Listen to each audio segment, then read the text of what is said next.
إن الحمد لله نحمده ونستعينه ونستغفره ونعوذ بالله من شرور أنفسنا ومن سيئات أعمالنا. من يهده الله فلا مضل له ومن يضلله فلا هادي له، وأشهد أن لا إله إلا الله وحده لا شريك له، وأشهد أن محمدا عبده ورسوله. يا أيها الذين آمنوا اتقوا الله حق تقاته ولا تموتن إلا وأنتم مسلمون.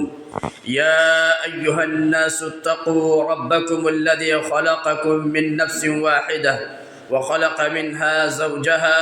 وبث منهما رجالا كثيرا ونساء،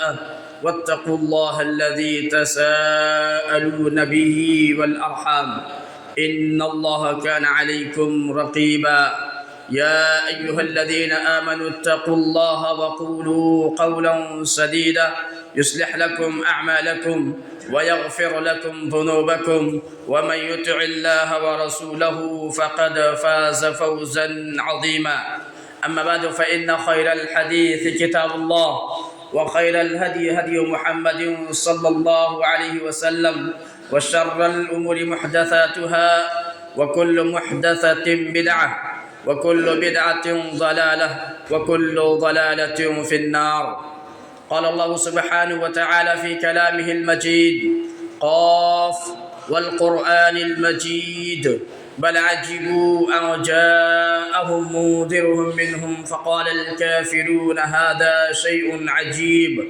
أإذا متنا وكنا ترابا ذلك رجع بعيد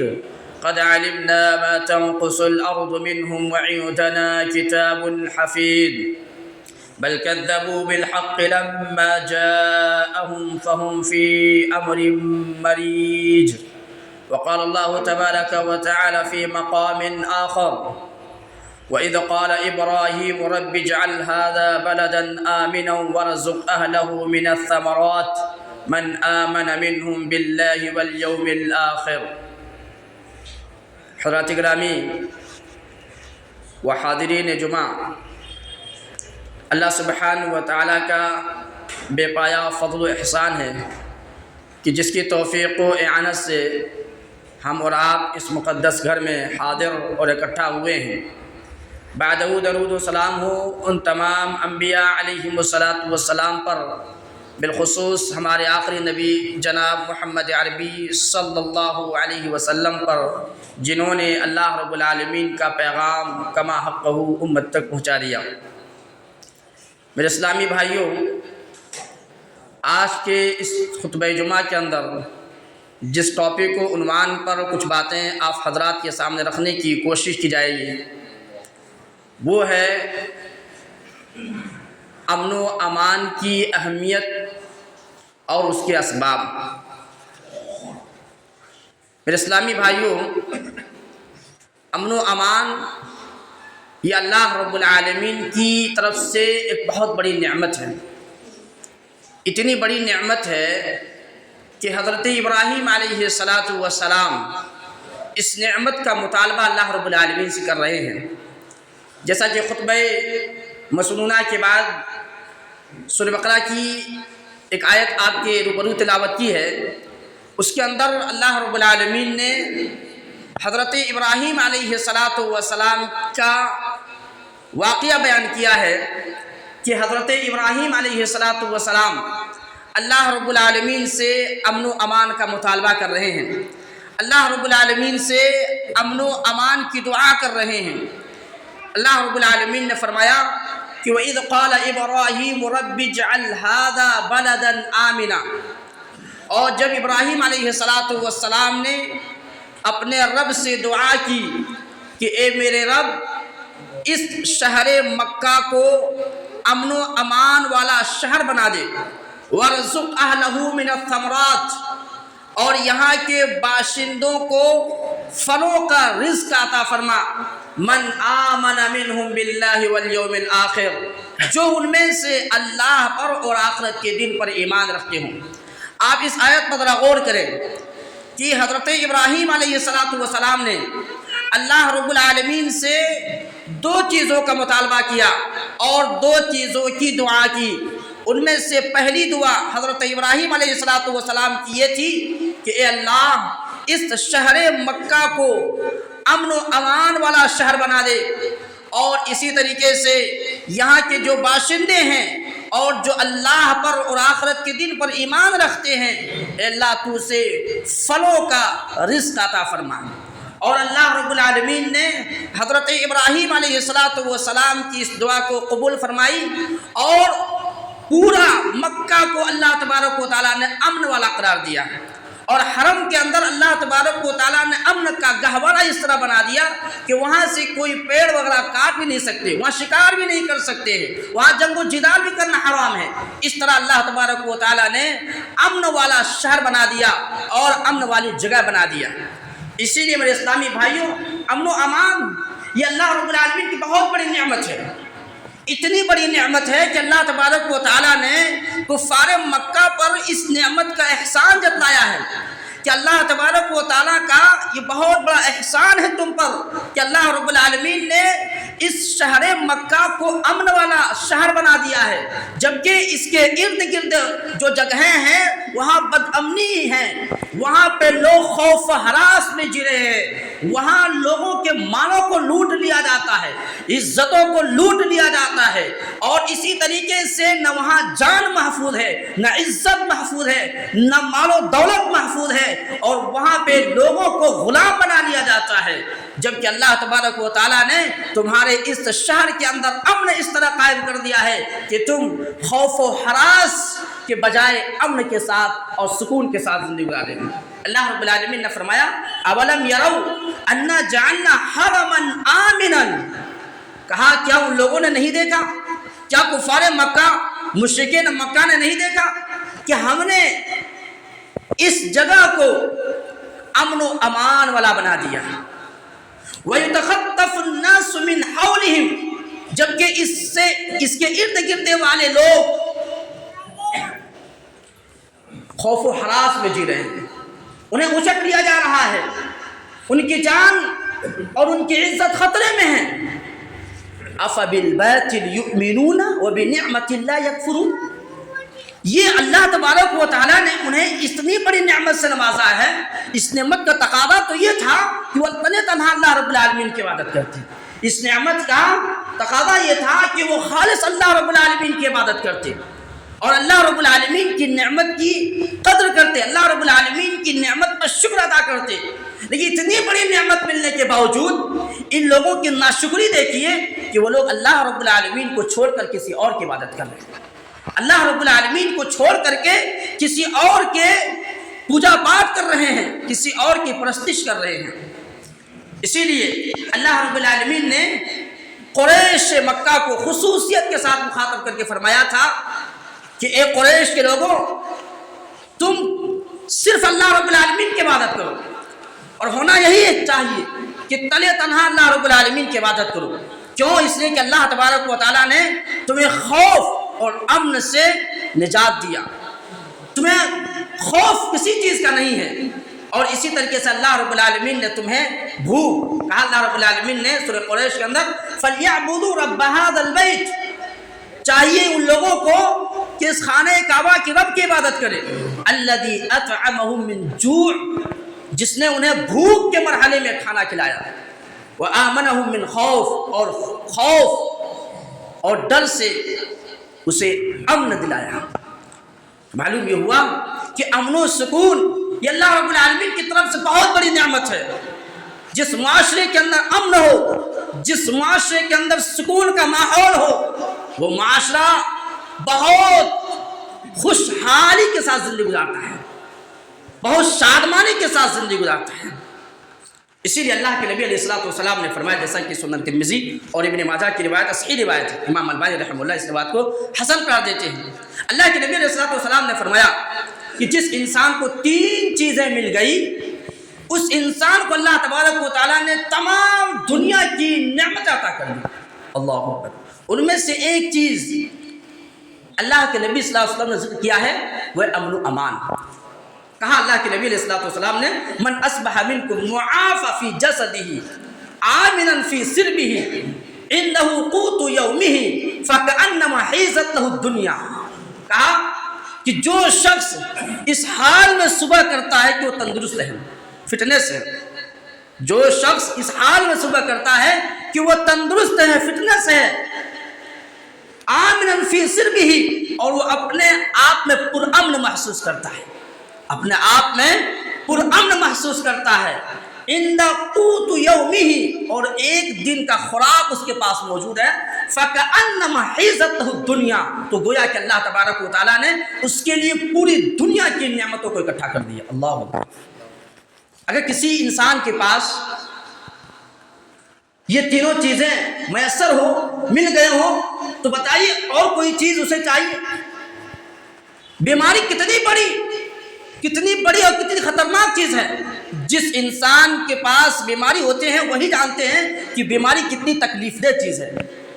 کتنا بدامنی چیز ہے، انسان کو پریشان کر دیتا ہے، انسان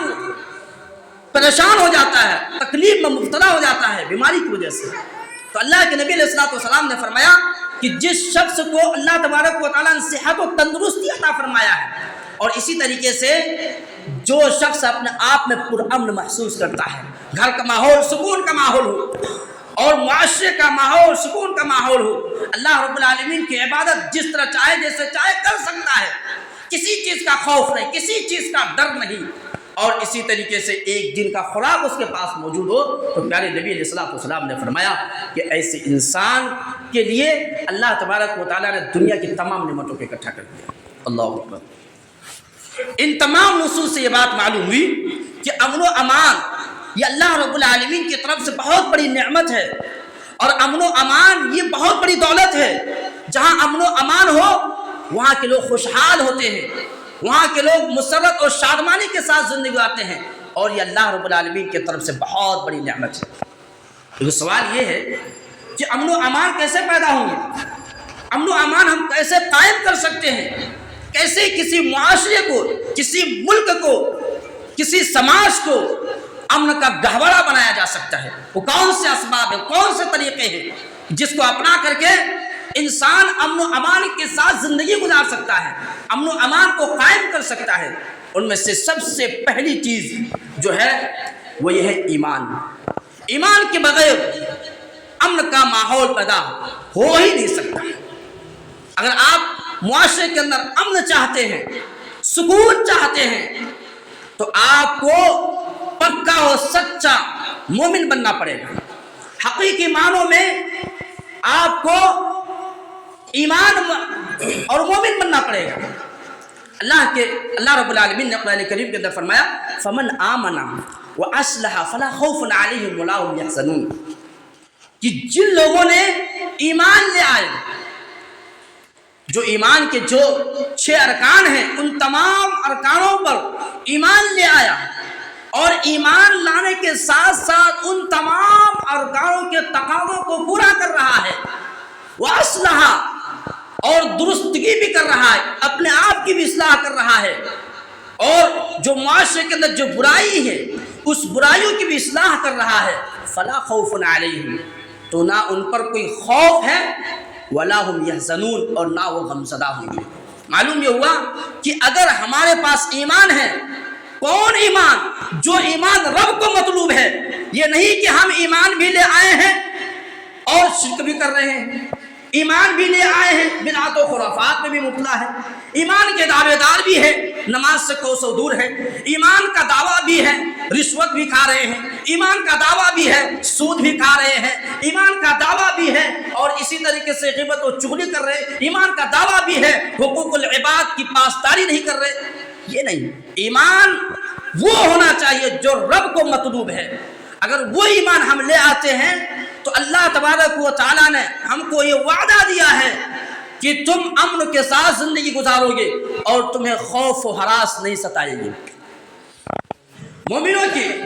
بہت ساری صفات ہیں، ان میں سے 5 صفات کو اللہ تبارک و تعالیٰ نے خصوصیت کے ساتھ سورہ انفال کے اندر ذکر کیا ہے، اور اللہ رب العالمین نے فرمایا کہ ایسے ہی لوگوں کو بہترین رزق دیے جاتے ہیں، ایسے ہی لوگوں کے درجات بلند کیا جاتے ہیں۔ وہ کون سے مومن ہیں اور کون کون خوبیاں ہیں یا کون سی خوبیاں ہیں جس کی وجہ سے اللہ تبارک و تعالیٰ یہ اعجاز عطا فرماتا ہے؟ اللہ رب العالمین نے سورہ انفال کے اندر فرمایا انما المؤمنون الذین اذا ذکر اللہ، کہ مومنین وہ ہیں، ایمان والے وہ ہیں کہ جب ان کے سامنے اللہ رب العالمین کا ذکر کیا جاتا ہے وجلت قلوبہم، تو ان کے دل دہل جاتے ہیں، کانپ جاتے ہیں۔ اللہ رب العالمین کی جلالت، اللہ رب العالمین کی طاقت، اللہ رب العالمین کی شان، یہ ساری چیزوں کو سوچ کر کے انسان کا دل کانپ اٹھتا ہے کہ ہم یہ برائی کر رہے ہیں، اللہ رب العالمین طاقتور ہیں، ہمیں اس برائی پر اللہ رب العالمین گرفت کر سکتا ہے۔ اگر ہم گانے بجا رہے ہیں، ڈھول بجا رہے ہیں، اس کے باوجود کہ ہم ایمان کے دعوے دار ہیں اور شادی میں ڈھول تماشا گانا باجا سب بجا رہے ہیں، اور پھر بھی انسان کا دل نہ کانپتا ہو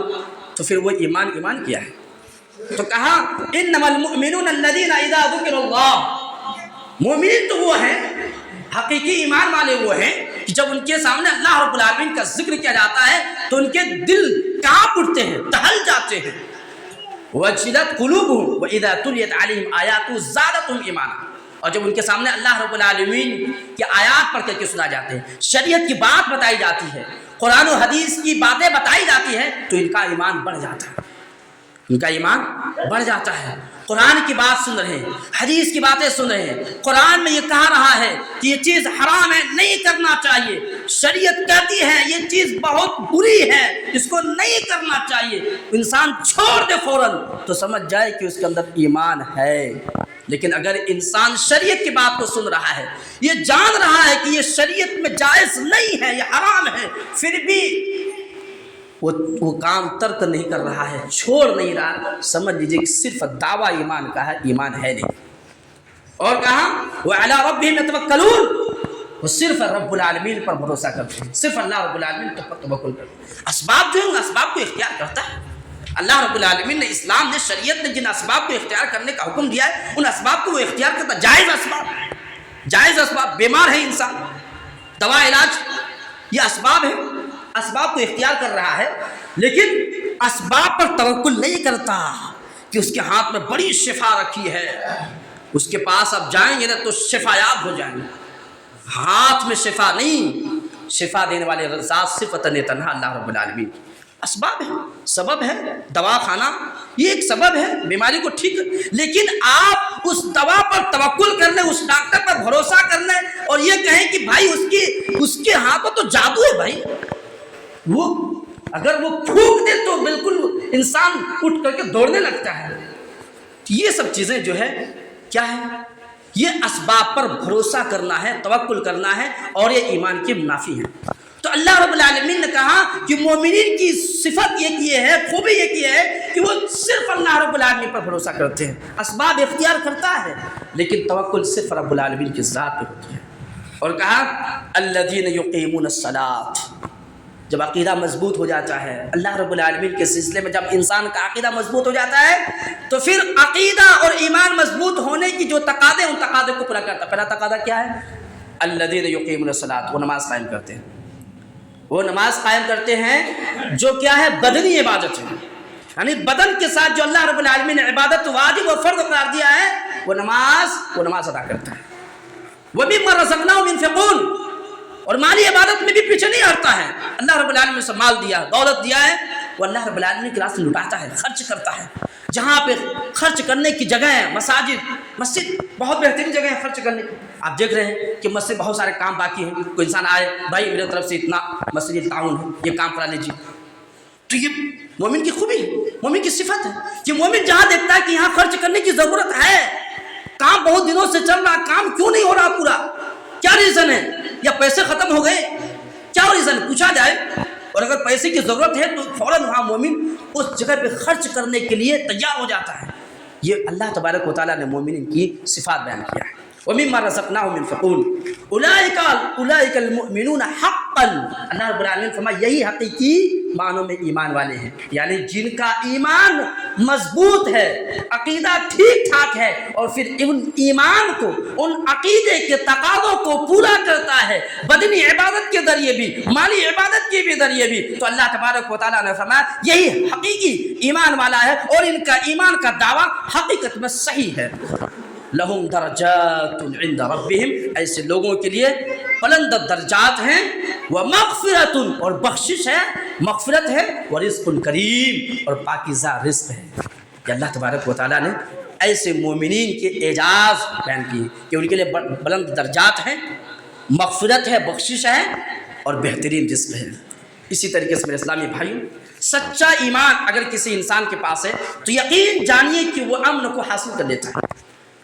وہ امن کو حاصل کر لیتا ہے۔ امن کو حاصل کرنے کے لیے، امن و سکون کا ماحول پیدا کرنے کے لیے سچا ایمان ہونا بہت ضروری ہے۔ اسی لیے اللہ رب العالمین نے سورہ رعد کے اندر فرمایا الذین آمنوا وعملوا الصالحات طوبی لہم وحسن مآب، کہ جو لوگ ایمان لائے اور ایمان کے تقاضوں کو نیک کام کے ذریعے پورا کیا، طوبی لہم، ان کے لیے خوشحالی ہے، ان کے لیے کیا ہے؟ خوشحالی ہے، وحسن مآب، ان کے لیے بہترین ٹھکانا ہے۔ اور بغیر امن کی خوشحالی آ نہیں سکتی ہے، بغیر امن کی خوشحالی آ نہیں سکتی ہے۔ اگر انسان کے پاس مال کے انبار ہو، مال بہت ہو، لیکن وہ نیچے اتر نہیں سکتا، جان کا خوف ہے، وہ مال نعمت نہیں زحمت بن جایا کرتی، وہ مال کیا ہے؟ خوشحالی آ سکتی اس مال سے نہیں۔ تو خوشحالی کیسے آئے گی؟ امن و امان کے ذریعے۔ تو معلوم یہ ہوا کہ اگر ہم سچا اور پکا ایمان والے بن جاتے ہیں اور پھر اس ایمان کے تقاضوں کو نیک کام کے ذریعے، نیکی کے ذریعے پورا کر رہے ہیں، تو اللہ تبارک و تعالیٰ کا یہ وعدہ ہے کہ ایسے لوگوں کی زندگی میں خوشحالی عطا فرمائے گا اور ان کا ٹھکانہ بھی بہتر ہوگا، یعنی جنت اللہ تبارک و تعالیٰ عطا فرمائے گا۔ اسی طریقے سے میرے بھائیوں، حقیقی مومن تو ہوتا ہی وہ ہے جس کی زبان، ہاتھ اور باڈی سے کسی دوسرے مسلمان کو تکلیف نہ ہو۔ حقیقی مومن کا معیار کیا ہے؟ کہ وہ اپنی زبان سے کسی کو تکلیف نہیں دیتا، اپنے جسم کے ذریعے کسی کو تکلیف نہیں دیتا ہے۔ پیارے نبی علیہ الصلوۃ والسلام نے فرمایا المسلم من سلم المسلمون من لسانه ويده، کہ حقیقت میں مسلمان وہ ہیں کہ جس کی زبان اور جس کے ہاتھ سے دوسرے مسلمان محفوظ ہو، امن محسوس کر رہا ہو، سکون محسوس کر رہا ہو۔ اور کہا والمؤمن من امنه الناس على دمائهم واموالهم، اور مومن وہ ہے جس کے خون اور جس کے مال محفوظ ہوں۔ تو اس حدیث کے اندر پیارے نبی علیہ الصلوۃ والسلام نے فرمایا کہ اگر آپ اپنے آپ کو حقیقی معنوں میں ایمان کا لیبل چیک کرنا چاہتے ہیں کہ ہمارا ایمان حقیقت میں صحیح ہے یا نہیں ہے، ہمارا ایمان حقیقت میں وہ ایمان ہے کہ جو اللہ کو مطلوب ہے، تو معیار اور ترازو یہ قائم کیا ہے کہ آپ اپنے آپ کو جھانکیں اور دیکھیں کہ میری زبان سے کسی کو تکلیف تو نہیں ہو رہی ہے، میرے حرکتوں سے کسی کو تکلیف تو نہیں ہے، میرے ہاتھ اور میرے باڈی سے کسی کو تکلیف تو نہیں ہو رہی ہے۔ اگر آپ کی زبان اور ہاتھ سے اور آپ کی باڈی سے کسی کو تکلیف ہو رہی ہے تو یقین جانیے کہ آپ صرف اور صرف رسمی مسلمان ہیں، حقیقی مسلمان ہے نہیں، کیونکہ حقیقی مسلمانوں کا معیار یہ ہوتا ہے کہ راستوں سے کانٹے کو ہٹا دیا کرتا ہے، راستے جام نہیں کرتے، راستے جام کر کے کسی کو تکلیف نہیں دیتے۔ مسلمان کا معیار یہ ہے۔ آپ پڑھیے، سیرت پڑھیے بھائی، میں اپنی بات اپنی طرف سے نہیں کر رہا ہوں، آپ سیرت پڑھ کے دیکھیے کہ جب کفار و مشرکین ایسے راستے سے گزرتے تھے جہاں کانٹے ہوتے تھے، درخت ہوتے تھے، ہڈیاں ہوتے تھے، وہ لوگ یقین کر لیتے تھے اور لوگ جان لیتے تھے کہ یہاں سے مسلمانوں کا گزر نہیں ہوا ہے۔ مسلمانوں کا گزر اور راستے میں ہڈی کانٹے ہو، ایسا ممکن ہی نہیں ہے۔ یہ مسلمانوں کا معیار تھا کہ وہ تکلیف دہ چیزوں کو راستے وغیرہ سے ہٹا دیا کرتے تھے۔ اب بتائیں کہ بھائی ہمارے مسلمان بھائی، یہ ہمارے پڑوسی، چاہے مسلم ہو غیر مسلم ہو، سو رہے ہیں، رات کا وقت ہے، اور پھر بھی آپ زور سے گانے بجا رہے ہیں، ڈھول بجا رہے ہیں، تماشا کر رہے ہیں اور پٹاخے پھوڑ رہے ہیں، تو آپ کے مسلمان کا لیبل صحیح نہیں ہے، صرف رسمی مسلمان ہے، حقیقی مسلمان ہے نہیں۔ اور آپ کو یہ معلوم ہونا چاہیے کہ ہم اس طرح سے جو حرکت کر رہے ہیں، ہمارے کتنے ایسے مسلمان، کتنے پڑوسی ہوں گے جس کو نیند نہیں آتی، تکلیف ہے۔ تو یہ حقیقی مومن کا اللہ تبارک و تعالیٰ نے ترازو قائم کیا ہے کہ اگر آپ حقیقی مومن جانچنا چاہتے تو ترازو یہ ہے کہ آپ خود کو دیکھیں کہ ہماری زبان، ہمارے جسم اور ہماری باڈی سے کسی کو تکلیف تو نہیں ہو رہی. اگر تکلیف نہیں ہو رہے تو آپ حقیقی مسلمان ہیں، تکلیف ہو رہے تو رسم مسلمان ہیں. اسی طریقے سے اسلامی بھائی، معاشرے کے اندر، ملک کے اندر امن و امان قائم کرنے کے لیے دوسرا جو سبب اور دوسرا جو ذریعہ اور بہت اہم ذریعہ ہے وہ کیا ہے؟ اکیلے اللہ رب العالمین کی عبادت کرنا اور شرک سے مکمل طور پر بچنا. صرف اللہ رب العالمین کی عبادت کرنا اور شرک سے اپنے آپ کو بچانا، یہ ایک ایسا سبب ہے جس کو اگر انسان اختیار کر لیتا ہے تو یقین جانیے کہ اللہ تبارک و تعالیٰ اس ملک کے اندر امن و امان بھی قائم کرے گا اور اس معاشرے کے اندر امن و امان بھی قائم کرے گا. اللہ رب العالمین نے سورہ نور کے اندر ارشاد فرمایا وعد اللہ الذین آمنوا منکم وعملوا الصالحات ليستخلفنهم في الارض كما استخلف الذين من قبلهم وليمكننهم دينهم الذي ارتضى لهم وليبدلنهم من بعد خوفهم امنا يعبدونني ولا يشركون بي شيئا ومن كفر بعد ذلك فاولئك هم الفاسقون. کہا اللہ رب العالمین نے جو لوگ تم میں سے جو شخص ایمان لے آئے اور نیک کام کرتے رہے، اللہ تعالیٰ ایسے مومنوں سے یہ وعدہ کیا ہے کہ انہیں زمین میں خلیفہ بنائے گا جیسے ان سے پہلے لوگوں کو خلیفہ بنایا تھا، اور اللہ تبارک و تعالیٰ ان کے ایمان کو، ان کے دین کو مضبوط کر دے گا، پائیدار بنا دے گا، اور اللہ تبارک و تعالیٰ ان کے لیے خوف، ہراس اور ڈر کو امن میں تبدیل کر دے گا. شرط کیا؟ یعبدوننی، شرط یہ کہ تنہا تنہا میری عبادت کریں. امن کا خواہاں ہے، آپ چاہتے ہیں کہ ملک کے اندر امن ہو، معاشرے کے اندر امن ہو، گھر کے اندر امن ہو اور اسی محلے کے اندر امن ہو، تو پیارے تو اللہ تبارک و تعالیٰ نے یہ اصول بیان کیا ہے کہ صرف چاہنے سے، خواہش کرنے سے امن پیدا نہیں ہوتے. امن پیدا ہونے کا راز یہ ہے کہ تنہا اللہ رب العالمین کی عبادت کریں. اللہ رب العالمین جتنے حقوق ہیں، اللہ کے جتنے حقوق ہیں وہ سارے حقوق اللہ کو دیے جائیں. نماز، سجدہ، رکوع اور اسی طریقے سے ذبح، نذر و نیاز اور اسی طریقے سے جو دیگر چیزیں ہیں، یہ تمام چیزیں، خوف، ڈر، امید، یہ ساری چیزیں اللہ رب العالمین کو دیے جائیں. اللہ کا جو حق ہے وہ تنہا اللہ رب العالمین کو دیے جائیں، اللہ ہی کی عبادت کی جائے. تو اللہ تبارک و تعالیٰ نے فرمایا کہ ایسے انسانوں کو ہم امن عطا فرمائیں گے. ایسے لوگوں کے، ایسے ماحول میں، ایسے سماج و سوسائٹی کے اندر، ایسے ملک کے اندر ہم امن و امان عطا فرمائیں گے. اور ومن کفر بعد ذلك فاولئک هم الفاسقون. تو اس آیت کریمہ کے اندر ہم اور آپ کو ایک اہم بات یہ ملی کہ اگر ہم امن کے خواہاں ہیں، ہم چاہتے ہیں ہمارے ملک کے اندر، سماج و معاشرے کے اندر امن کا گہوارہ پیدا ہو، امن قائم ہو، تو ہمیں تنہا اللہ رب العالمین کی عبادت کرنی چاہیے. تنہا اللہ رب العالمین کی عبادت کرنی چاہیے. اسی لیے آپ دیکھیں گے اللہ رب العالمین نے ایک جگہ فرمایا کہ اگر تم چاہتے ہو کہ ہم امن و امان کے ساتھ رہیں اور صراط مستقیم پر رہیں تو تم کو کیا کرنا ہے کہ تم ایمان کے ساتھ شرک کی آمیزش مت کرو.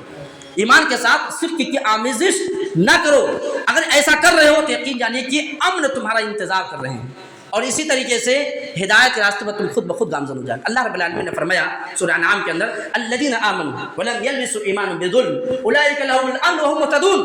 کہ جو لوگ ایمان لائے اور اپنے ایمان کے ساتھ شرک کی ملاوٹ نہیں کیا، لہم الامن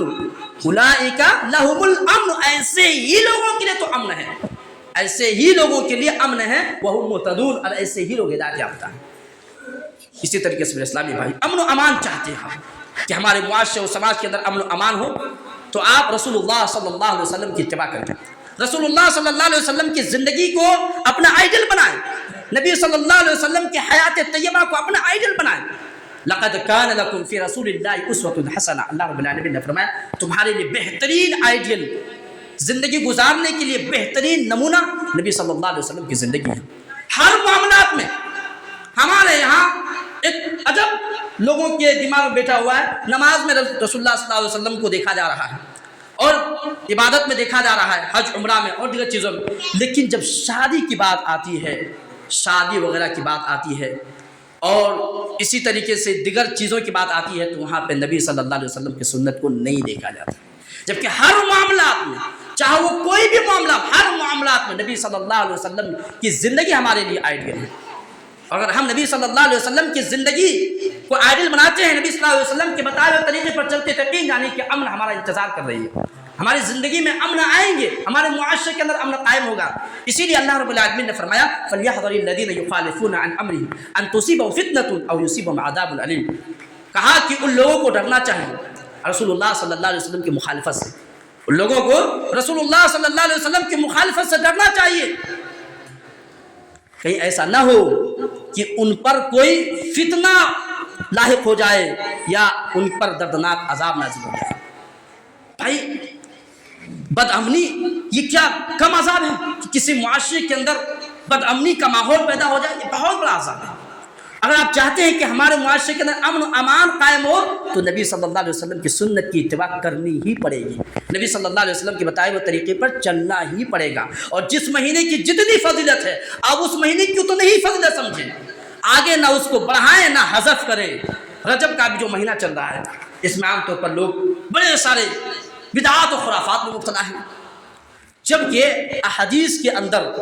قرآن کے اندر اگر آپ کھنگالیں گے تو رجب کے مہینے کی فضیلت یہی ہے کہ یہ حرمت والے مہینے ہیں، رجب کی فضیلت یہی ہے کہ یہ حرمت والے مہینے ہیں۔ اس کے بعد جو صلاۃ الرغائب ہے اور دیگر نمازیں پڑھی جاتی ہے، جاگنا اور اسی طرح جلد سے جلوس کرنا، یہ سب کے سب اسلام کا حصہ نہیں ہے، بنا لیا گیا اسلام کا حصہ ہے نہیں۔ تو اس طریقے سے جو نبی صلی اللہ علیہ وسلم نے جتنا بیان کیا، جس مہینے کی فضیلت جتنا بیان کیا، ہم کو اتنا ہی ماننا ہے، نہ اس کو کم کرنا نہ اس پہ بڑھانا ہے۔ اگر کم کر رہے ہیں تب بھی ہم فتنے کے شکار ہو جائیں گے، تب بھی ہم عذاب علیم کے شکار ہو جائیں گے، اور اگر زیادہ کر رہے ہیں تب بھی ہم فتنے اور عذاب علیم کے شکار ہو جائیں گے۔ اور اسی لیے امام قرطبی رحمۃ اللہ الفتنۃ سلطان جائر مسلط علیہ، فتنہ یہ ہے کہ اللہ تبارک و تعالیٰ تمہارے اوپر ظالم حکمراں کو مسلط کر دے، ایسا ظالم حکمراں جو بد امنی ہی کے خواہاں ہو، جو صرف بد امنی چاہتے ہو، جو صرف تمہارے اندر خوف اور ہراس پیدا کرنا چاہتے ہو، تمہارے حقوق کو چھیننا چاہتے ہو، ایسے ظالم اور جابر بادشاہ کو اللہ تبارک و تعالیٰ مسلط کر دیتا ہے۔ کب؟ جب سنت کی مخالفت زیادہ ہونے لگتی ہے۔ اسی طریقے سے میرے بھائی حسن بصری رحمہ اللہ کیا پیاری بات کرتے ہیں کہ لا یقول القول الا بالعمل، کہ کوئی بات عمل کے بغیر قبول نہیں کی جاتی۔ آپ سے زبان سے دعویٰ کر رہے ہیں، عمل نہیں کر رہے، کوئی فائدہ نہیں، کوئی کارگر ثابت نہیں ہوگی۔ ولا یقول القول والعمل الا بالنیہ، اور آپ کہہ رہے ہیں زبان سے، خیر کی بات کہہ بھی رہے ہیں اور عمل بھی کر رہے ہیں، لیکن اگر اس کہنے اور عمل کرنے میں اگر اللہ رب العالمین کی رضا اور خوشنودی مقصود نہیں ہے تو وہ کہنا خیر کا کام اور خیر کا عمل کرنا بھی کوئی کارگر ثابت نہیں ہوگا۔ اور کہا وَلَا يَقْبَلُ الْقَوْلُ وَالْعَمَلُ وَالنِّيَّةُ إِلَّا بِاتِّبَاعِ سُنَّةٍ، اور آپ کا کہنا خیر کی بات کہنا، اچھائی والی بات کہنا اور عمل کرنا نیت بھی ہے، لیکن اگر وہ سنت کے مطابق نہیں ہے تو وہ کام بھی آپ کے لیے کارگر ثابت نہیں ہوں گے۔ یعنی اگر ہم کام کوئی کر رہے ہیں یہ سمجھ کر کہ وہ اچھا ہے لیکن شریعت اچھی نہیں کہتی، وہ اچھا ہو ہی نہیں سکتا۔ جس کو شریعت اچھا نہ کہے وہ کام اچھا کیسے ہو سکتا ہے؟ اگر اچھی چیز ہوتی تو شریعت کہتی۔ اس لیے ہمارے یہاں بہت سارے لوگ کہتے ہیں ارے ہم غلط کام کہاں کر رہے ہیں، ہماری نیت بہت صاف ہے، ہم تو اللہ رب العالمین کی رضا کے لیے کر رہے ہیں کہ اللہ رب العالمین خوش ہو۔ ایک بات اور میں بتا دوں، اصول جہاں نیت ٹھیک ٹھاک ہو وہاں وہ عمل بھی ٹھیک ٹھاک ہو، نیت کے ساتھ ساتھ اس عمل کا ہونا بھی ٹھیک ٹھاک۔ کوئی آدمی کہے بھائی میں زنا اس لیے کر رہا ہوں کہ نبی صلی اللہ علیہ وسلم کی امت میں اضافہ کرنا چاہیے تاکہ ہم فخر کریں، بھائی تو آپ امت میں اضافہ کو شادی کے ذریعے کریں، تو جو کام آپ کر رہے ہیں اس کام کے لیے نیت بھی ضروری درست ہونا چاہیے اور وہ کام بھی درست ہونا چاہیے۔ کیا اس کام میں نبی صلی اللہ علیہ وسلم کوئی قباحت تو بیان نہیں کی؟ اس کام میں شریعت میں پرمیشن ہے کہ نہیں؟ اس کام کو شریعت مستحسن اور اچھی سمجھ رہی کہ نہیں سمجھ رہی؟ تب آپ وہ کام کریں، تب آپ کے لیے وہ کارگر ثابت ہوں گے۔ اسی لیے حسن بصری رحمہ اللہ بہت پیاری بات کرتے ہیں کہ اگر چاہتے ہو نا کہ ہم نجات ہو جائیں، نجات پا جائیں، کہا السفینۃ سفینۃ نوح، السنت سفینۃ نوح، کا سنت جو ہے نا یہ نوح علیہ السلام کی کشتی کے مانند ہے۔ فمن رکبها نجا، جس نے سنت پر عمل پیرا ہو گیا، جو سنت کے مطابق زندگی گزارنے لگا، نجات پا گیا۔ یہ نوح علیہ السلام کی کشتی میں جتنے لوگ سوار تھے وہی نجات پائے، بچہ سب ڈوب گئے، سب ہلاک ہو گئے، برباد ہو گئے، تباہ ہو گئے۔ اسی طریقے سے حسن بصری رحمہ اللہ کہتے ہیں کہ اگر آپ چاہتے ہیں کہ ہمارے لیے نجات ہو، ہمارے لیے کامیابی ہو، تو تمہیں سنت کے مطابق زندگی گزارنا چاہیے۔ ومن تخلف عنها ہلاکا، اور جس نے سنت کو چھوڑ دیا اس کو پسے پش ڈال دیا، منمانی زندگی گزارنے کی کوشش کیا، ہلاک وہ ہلاک ہو جائے گا۔ جس طرح کہ نوح علیہ السلام کی کشتی میں جو لوگ سوار نہیں ہوئے وہ ڈوب گئے، ہلاک ہو گئے، تباہ ہو گئے، ویسے ہی سنت پر عمل نہ کرنے والے شخص کا انجام ہے کہ وہ ہلاک ہو جائیں گے، وہ نامراد ہو جائیں گے۔ اسی طریقے سے میرے بھائیوں،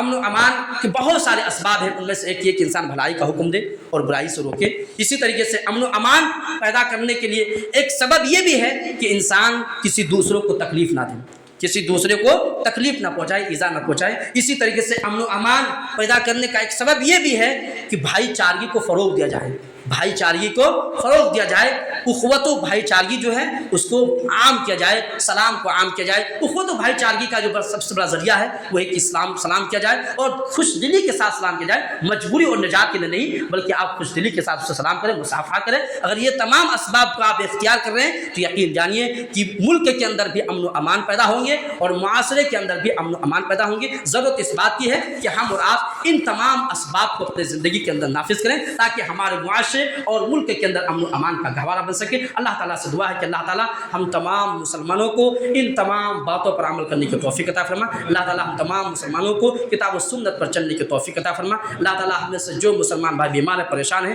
الہ العالمین تو اس سے شفا کاملہ عاجلہ عطا فرما۔ الہ العالمین ہم میں سے جو مسلمان بھائی روزی روٹی کو لے کر پریشان ہیں، الہ العالمین تو اس سے روزی روٹی کا ذریعہ بندوبست فرما۔ الہ العالمین ہم جب تک اس دنیا کے اندر رکھے دین اسلام پر رکھے اور جب ہمارا خاتمہ ہو تو خاتمہ بالخیر ہو۔ اقول لکم ما تسمعون فاستغفروا اللہ لی ولکم۔ إن الحمد لله نحمده ونستعينه ونستغفره ونعوذ بالله من شرور أنفسنا ومن سيئات أعمالنا من يهدي الله فلا مضل له ومن يضلل فلا هادي له وأشهد أن لا إله إلا الله وحده لا شريك له وأشهد أن محمدا عبده ورسوله أما بعد فإن خير الحديث كتاب الله وخير الهدي هدي محمد صلى الله عليه وسلم وشر الأمور محدثاتها وكل محدثة بدعة وكل بدعة ضلالة وكل ضلالة في النار قال الله سبحانه وتعالى إن الله وملائكته يصلون على النبي يا أيها الذين آمنوا صلوا عليه وسلموا تسليما اللهم صل على محمد وعلى آل محمد كما صليت على إبراهيم وعلى آل إبراهيم إنك حميد مجيد اللهم بارك على محمد وعلى آل محمد كما باركت على إبراهيم وعلى آل إبراهيم إنك حميد مجيد عباد الله رحمكم الله إن الله يأمر بالعدل والإحسان وإيتاء ذي القربى وينهى عن الفحشاء والمنكر والبغي يعظكم لعلكم تذكرون اذكروا الله يذكركم ولذكر الله أكبر والله يعلم ما تصنعون قوموا للصلاة